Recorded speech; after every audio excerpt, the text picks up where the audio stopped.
This story is titled, My Parents Wanted Me to Drop Out of College to Support Their Lazy Golden Child's Big Dreams.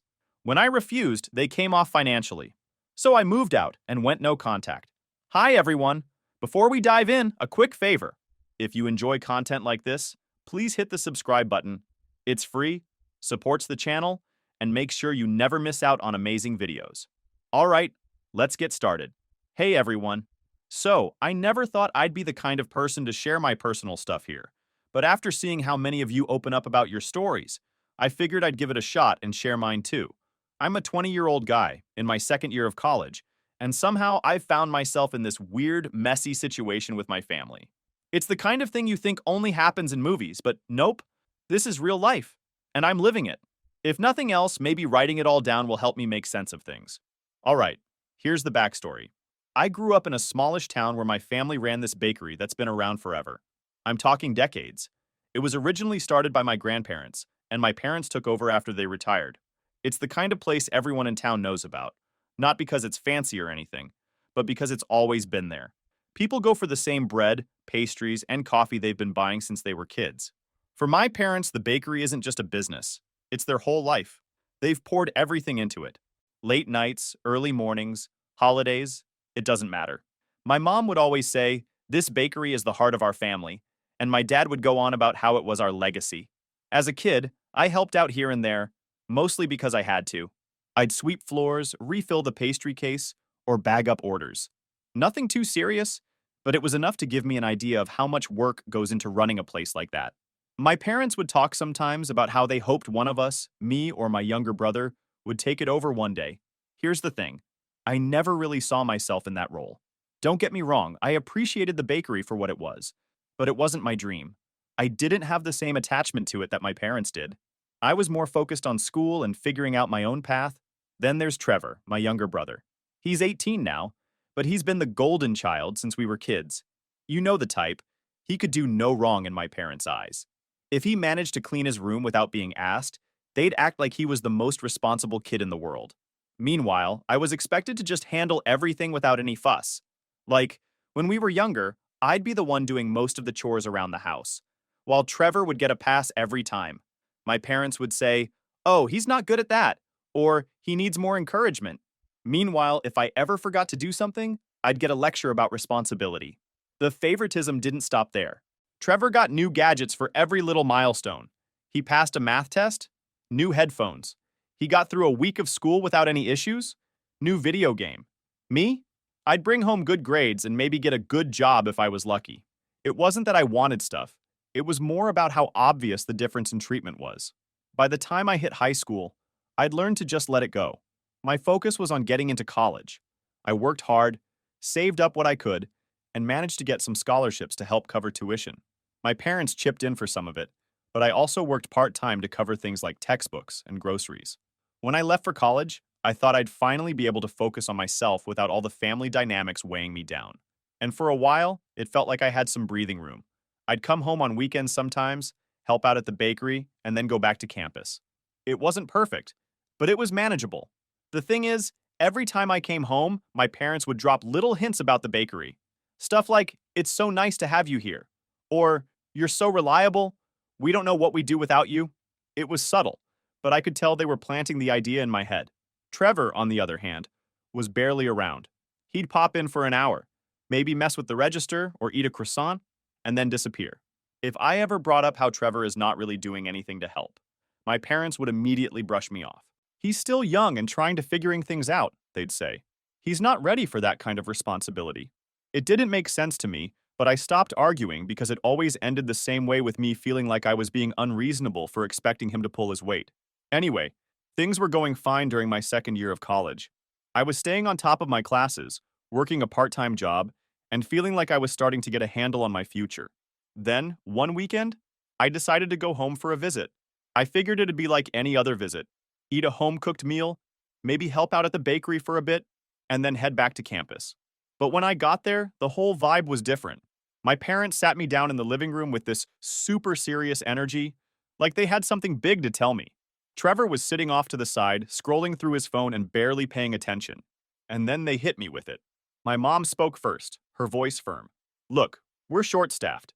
Your father and I can't handle it alone, and we've decided it's time for you to step up and take your place in the family business. We want you to drop out of college. The bakery needs you. I froze for a second, trying to figure out if I'd heard her right. My dad leaned forward, like he was doubling down before I even had a chance to respond. Trevor's not ready yet. He's still figuring things out. But you're reliable, responsible. You've always been the one we could count on. I didn't know what to say at first.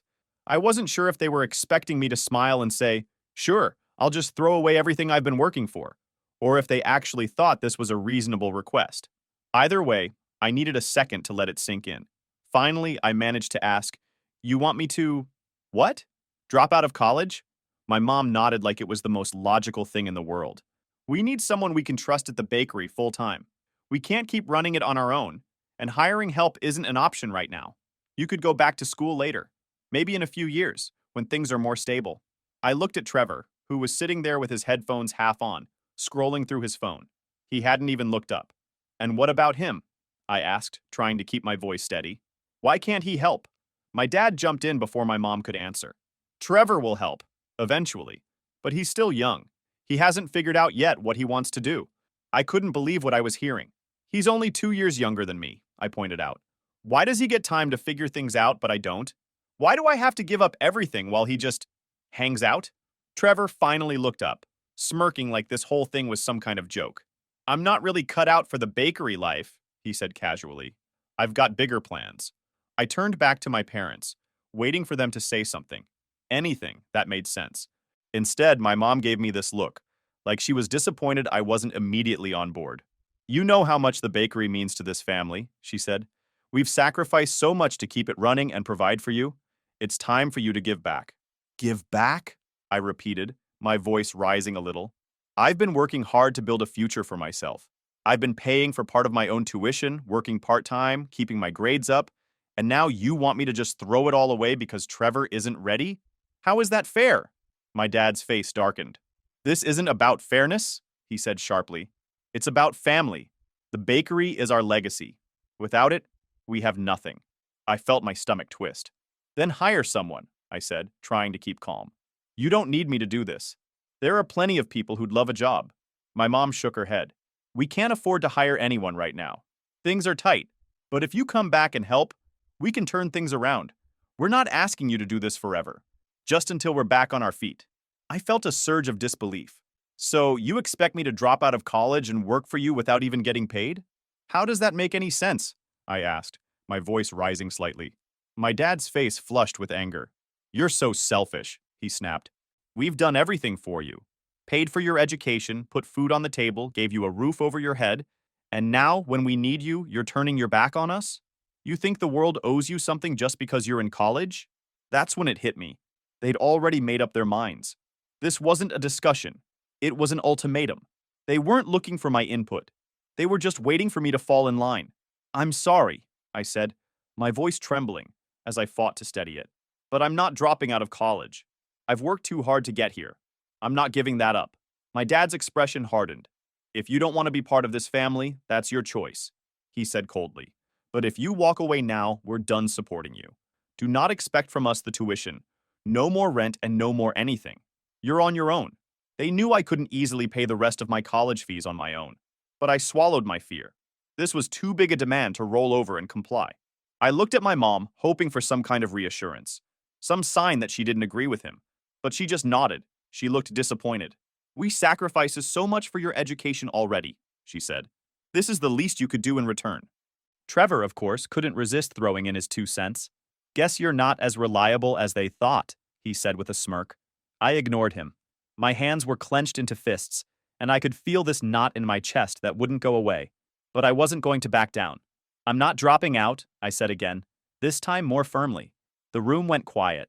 My dad's face was like stone, and my mom looked like she might cry. Trevor just leaned back in his chair, looking smug. Finally, my dad stood up, his voice low and steady. If you leave this house without agreeing to help, don't bother coming back, he said. I stared at him for a moment, trying to process what he'd just said. I stood up too. Fine, I managed to say, voice trembling. With those words hanging in the air, I just walked out of the house. I didn't even bother saying goodbye. My dad's cold glare followed me all the way to the door, and my mom didn't say another word. I think part of me was waiting for her to call me back, to say they didn't mean it, but she didn't. The second I stepped outside, it felt like the weight of the whole conversation hit me. My heart was racing, and my hands were shaking. I didn't really know where to go or what to do. All I knew was that I couldn't stay there, not after everything they'd just said. I ended up driving to my friend Marcus's apartment. We'd been close since high school, and he was the kind of guy you could count on when things went sideways. When I showed up at his door, he took one look at me and immediately knew something was wrong. He opened the door and stepped aside. He looked concerned about me. I walked in, dropping my bag by the couch, feeling the weight of exhaustion settle over me. Without needing much explanation, he immediately offered his support, telling me I could stay as long as I needed, his reassurance a small but much-needed relief in that moment. That night, I barely slept. My mind was racing with questions and worries. How was I going to pay for school without my parents' help? What about rent? Groceries? And what about my stuff? Most of my things were still back at the house. I couldn't just leave everything behind. The next morning, I decided I had to go back.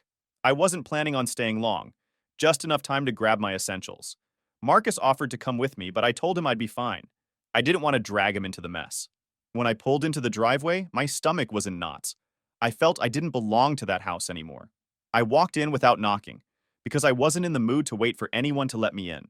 My mom was in the kitchen, flipping through some paperwork. She looked up when she saw me, her expression a mix of surprise and disappointment. "Have you come to your senses?" she asked, setting the papers down. I ignored the question and said, "I'm just here to grab my stuff." Her face fell a little, but she didn't argue. "You know, we're only doing this because we care about you," she said. I didn't respond. I just headed to my room and started packing. As I stuffed clothes into a duffel bag, my dad appeared in the doorway. He leaned against the frame, watching me like he was waiting for me to crack. I kept packing. "I don't see how staying here and giving up everything I've worked for is the better option," I said without looking at him. "You think you're too good for this family now?" He shot back. "It's not about being too good," I said, zipping up the bag.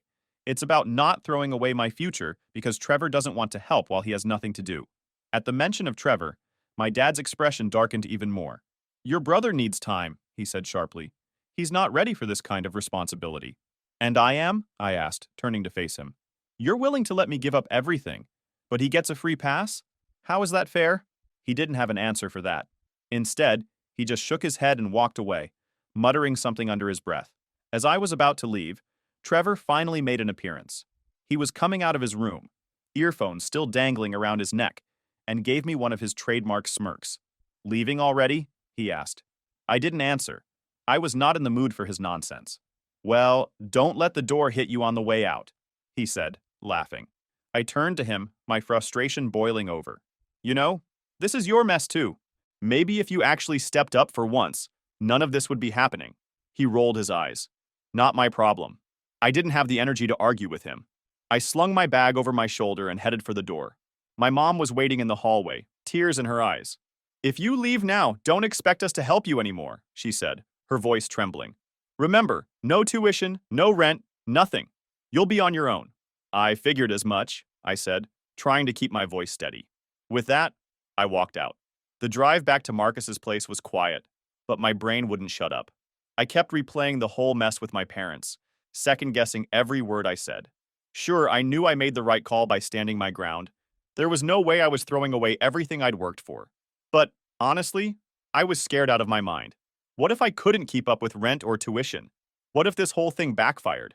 The idea of being completely on my own for the first time felt way more real now, and it was terrifying.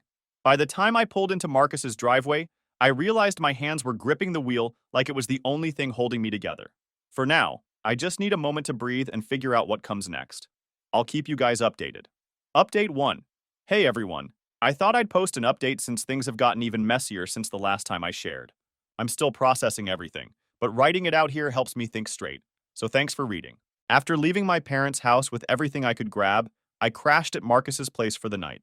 I didn't have a solid plan yet, but I knew one thing for sure. I wasn't going back. No way was I giving up my future to clean up their mess. Well, the next day, my parents wasted no time making good on their threats.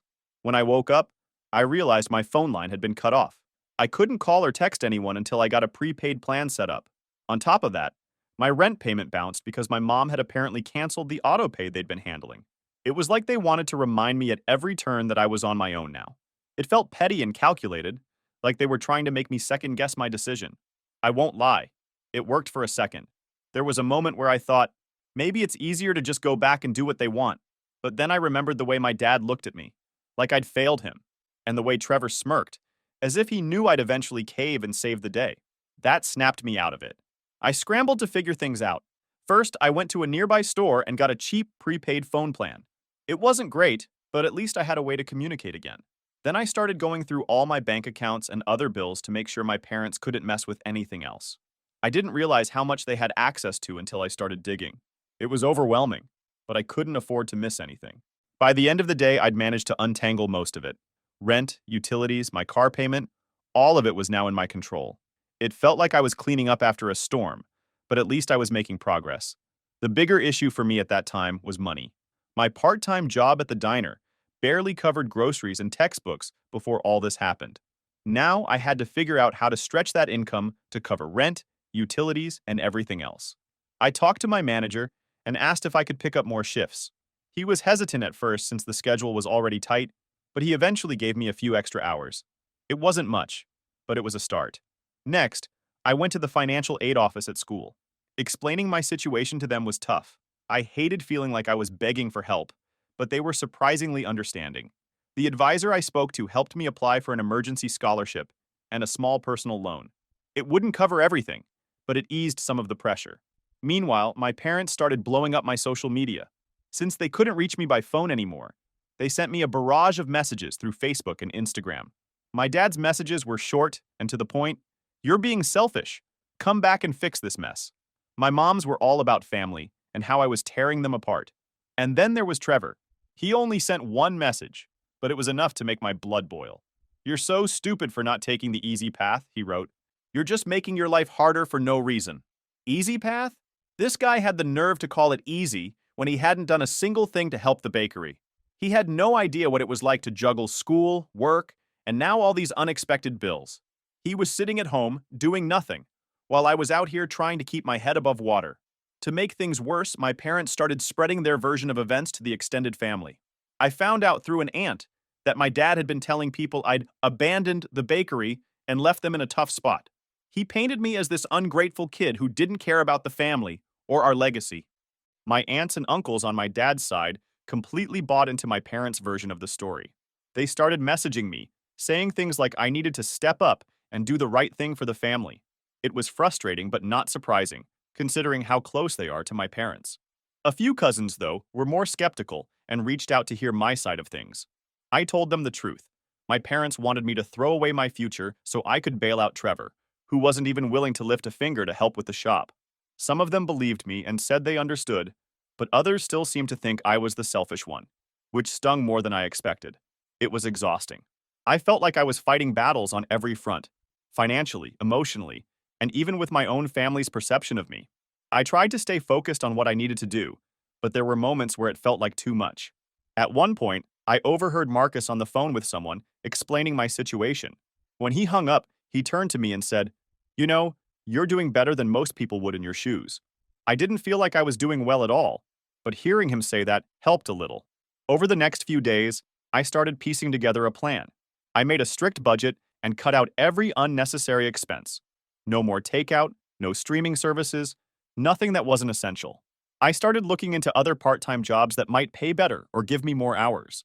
Even with all that, it was clear I wasn't going to make it through the semester without some serious sacrifices. Tuition was still looming over me, and while the emergency scholarship and loan helped, they didn't cover everything. My parents kept sending messages, though the tone shifted slightly. My dad's messages stayed firm and demanding, but my mom's became more desperate. She wrote things like, "Trevor isn't handling the pressure well," and "We really need you to come back before it's too late." They made it sound like the bakery was on the brink of collapsing. I don't know if that was true or just another manipulation tactic, but either way, it didn't change my decision. For now, I'm holding my ground and figuring things out step by step. I'll update you all again when I've got more to share. Thanks for sticking with me through this. It means a lot. Update 2. Hey guys, back with another update. Things have taken a wild turn since the last time I posted. I'm still trying to wrap my head around some of it. So, picking up where I left off last time, I was scrambling to figure out how to stay afloat after my parents completely cut me off. So far, I'd managed to sort out my rent and switch to a prepaid phone plan, and I was juggling extra shifts at the diner while trying to keep up with classes. It was rough, but I was determined to make it work. But over the past few weeks, I've been hearing more about what's going on back at the bakery, and let's just say it's not looking good. From what I've gathered through friends and people in town, the bakery is on the verge of collapsing. Apparently, my parents are struggling to keep up with everything. The shelves aren't stocked like they used to be, and customers are noticing the decline in quality. One of my friends, Chloe, who drops by the bakery occasionally, told me that the vibe there has completely shifted. My parents seem stressed all the time, snapping at each other and at customers. She said it feels like they're barely holding things together. At first, I thought it was just the natural consequence of them losing an extra pair of hands. I mean, I did a lot when I helped out, so it made sense that they'd be struggling without me. But then I started hearing whispers about some bigger issues: financial problems, unpaid invoices, and even rumors that they might be in debt. It was hard to hear, honestly. Despite everything that's happened, I don't want to see the bakery fail. It's been a part of my life for as long as I can remember, and I know how much it means to my parents. But as more details started coming to light, I realized there was a lot more going on than I initially thought. Things got really messy. One day, Chloe mentioned seeing a notice posted on the bakery's door about a missed payment. She couldn't tell what it was for exactly, but it seemed serious.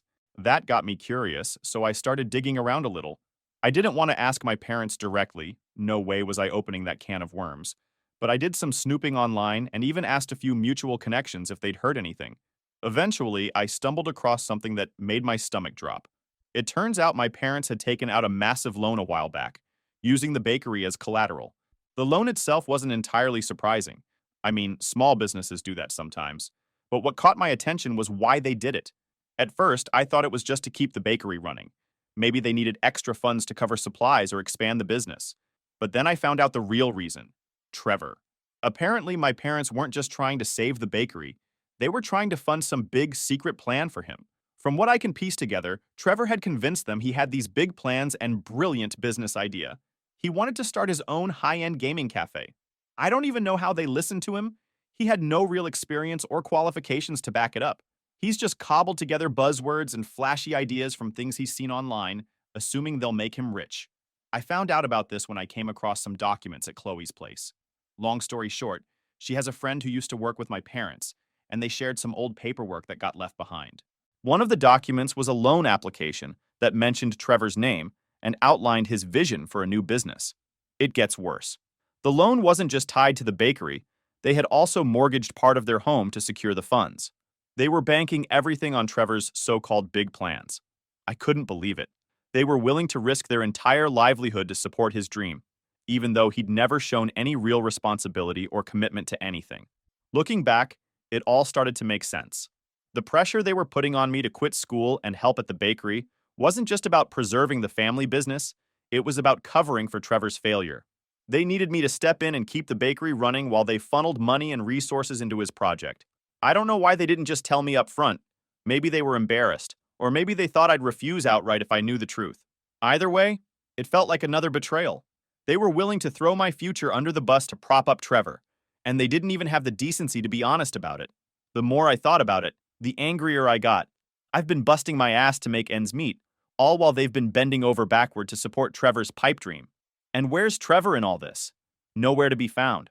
From what I've heard, he's barely involved in the bakery anymore, and his big plans haven't gone anywhere. It's infuriating, but it also solidifies something I've been feeling for a while now. I made the right decision by walking away. If I'd stayed, I would have been nothing more than a band-aid for a problem I didn't create. That said, it's not easy knowing the bakery is in such bad shape. Like I mentioned earlier, it's been a huge part of my life, and I know how much blood, sweat, and tears my parents put into it over the years. But at the same time, I can't help but feel like this is a mess they created by putting all their eggs in Trevor's basket. For now, I'm focusing on keeping myself afloat. I've managed to settle into a routine with school, work, and budgeting, but there's still a long way to go. I don't know what's going to happen with the bakery, and honestly, I don't know if my relationship with my parents can ever fully recover after this. I'll update you all again when I have more to share. Thanks for sticking with me. It means a lot. Final update. Hey again, this will probably be my last update.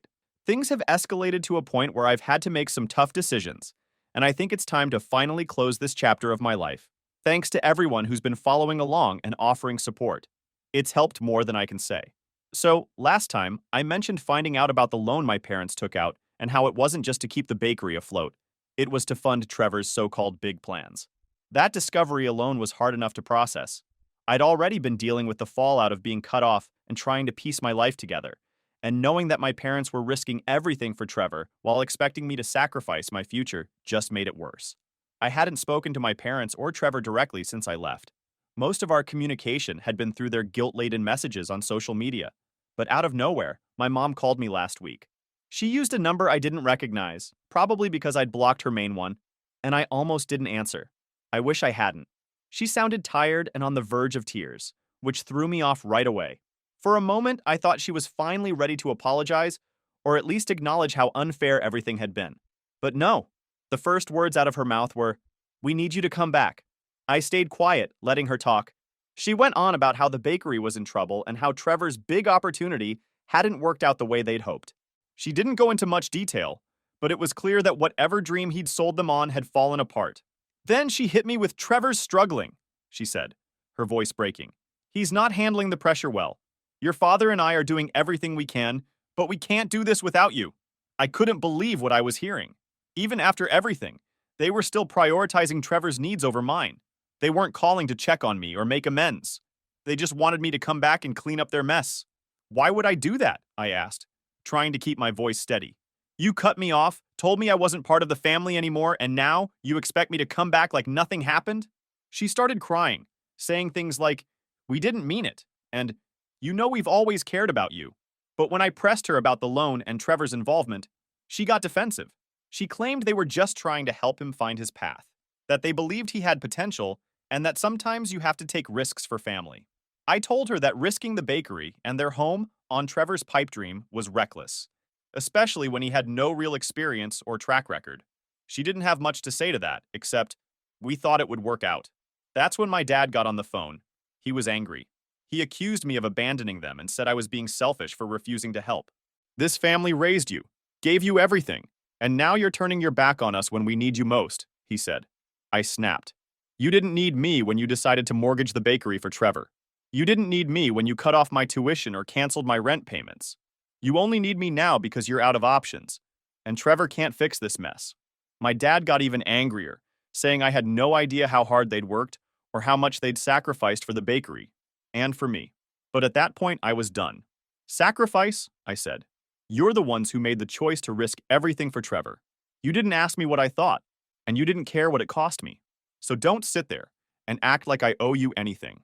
I hung up before he could say anything else.